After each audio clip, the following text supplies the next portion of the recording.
If you're a Chelsea fan right now, life must be pretty good. You through to the next round of the Club World Cup after battering Benfica in extra time. You had a here we go for Gittens, and now your club is advancing a deal and pursuing a deal for João Pedro. There's 3 or 4 players that still potentially could leave. But Chelsea right now, everything seems to be coming together. The back end of the season, they ended up winning the Conference League. Now they've just beaten Benfica 4-1 off the back of beating ES Tunis 3-0. They've got Palmeiras in the quarterfinals of the Club World Cup. And they're right now, some of the transfer deals they're doing are very, very good. Very good. Jamie Gittens looks one hell of a talent. We'll talk about the price tag in a minute because the fee is quite high for a 20-year-old. And they're also getting João Pedro as well. So I want to look at how that front line is going to pan out. The Chelsea 11 that played yesterday, and what can they expect going into next season? If you haven't already, please go down, drop a like on the video, and let me know your thoughts. It really would be greatly appreciated. We're steamrolling our way towards 60,000 subscribers. We're 1,500 away from the big 60K, and 90% of you who watch the content every single month are not subscribed. Now, I want to talk about this team that played yesterday with Delap, Palmer on the left, Neto on the right, Caicedo, Fernandes, and Lavia, and then a back four of Badiashile, Colwell, Reece James, Cucurella, and of course, Sanchez in goal. I want to start off by saying Reece James, very, very good goal, and a really strong extra time from Chelsea. The midfield, I think Caicedo and Enzo Fernandez as a double pivot is one of the best double pivots in Europe. Is Enzo Fernandez a 10? Not for me. Palmer on the left, I feel like he's sacrificing a lot of his game to get Cucurella involved on the overlap, whereas I think Cole Palmer is the most talented player in this Chelsea team. And I feel that some of those players should be sacrificing to get him on the ball more. Neto on the right, Delap down the middle. And of course, when you look at their bench, they brought on some decent players. Christopher Nkunku, Kieran Dewsbury-Hall, Trevor Chalobah, Gusto, Tosin Adarabioyo.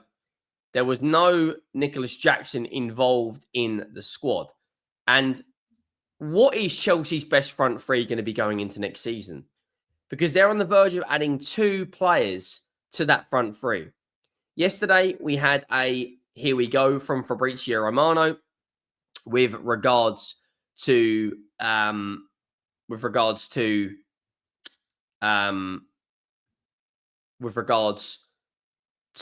Gittens, sorry.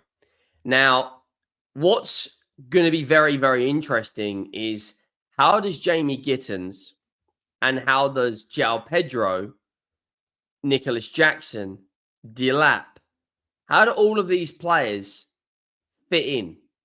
You know, there's a fee of around £55 million for Jamie Gittens. The contract will be until 2032. As you can see there, Chelsea will play £55 million. It's a big fee. Jamie Gittens is 20 years of age, 8 goals and 3 assists in the Bundesliga last season. 4 goals in the Champions League. Overall, had a really good campaign with Borussia Dortmund, right? I think that's a very, very good bit of business. The here we go was yesterday. Contract until June 2032. It's a long deal. It's a 7-year contract. Understand the medical will take place tonight. He probably will be announced in the next day or so, maybe 2 days. And then we know that Newcastle have been heavily interested in pursuing a deal for João Pedro. And then Romano comes out and says more on Chelsea being involved in João Pedro is still reported.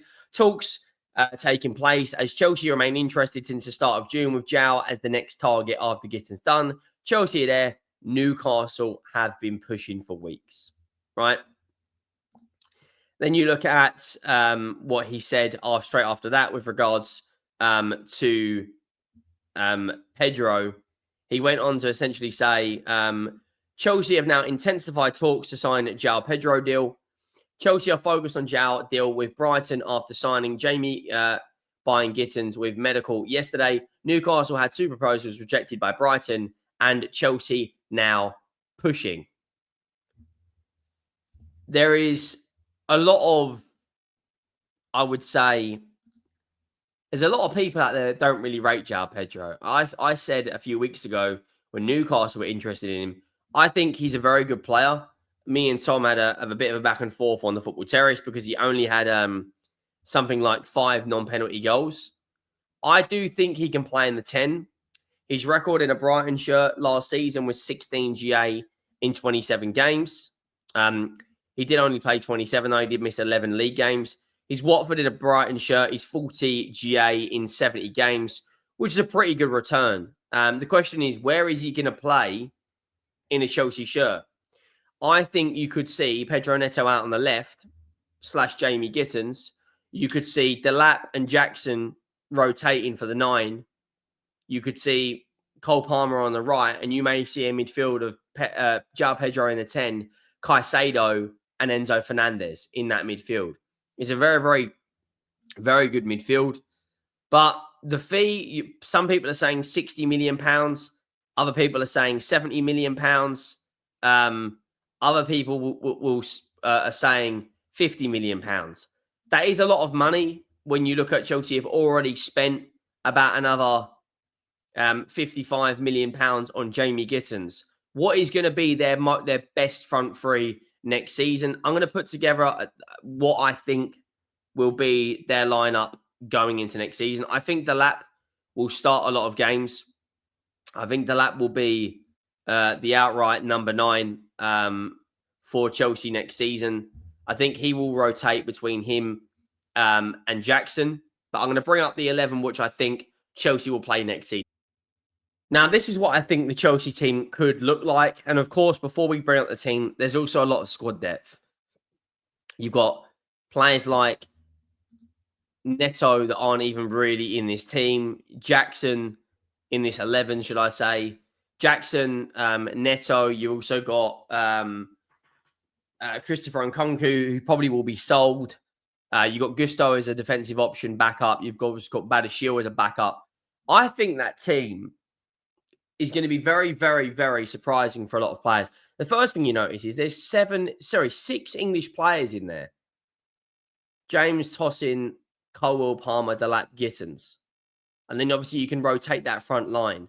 João Pedro could come out. Enzo in the 10. Lavia to replace Enzo. Gittens could come out for Neto. Palmer goes back in the 10. Neto goes out on the right. There's lots of different variations to the way that Chelsea team could play. And let me know where you think this Chelsea team finishes. I think it gets top 4 again. I do stand on the fence still that they do need, in my opinion still, they still need more experience. They need to bring in a player of real quality with experience. Someone who's 26, 27, 28 years of age. Because if you look, João Pedro's 23, Palmer's 22, Delap's 22, Gittens is 20, Enzo's 23, 24, Caicedo's 24, Tosin's 27, Colwell's 24, Cucurella's 25, Reece James 26, 27. They need more experience overall, but I do think their transfer plans are very, very good. And some people may even say genius, but they need more experience. If they bring in this, João Pedro in the 10 is a bit of a gamble. You could maybe do that if you wanted to. Or move Enzo into the 10 and maybe you could swap the wings like this. Because Cucurella loves to get forward. So does Reece James. So in possession, it will be something maybe... It may go to something like this in possession. You may end up seeing something like that while in possession. There's a lot of different variations there. Chelsea fans should be very, very optimistic.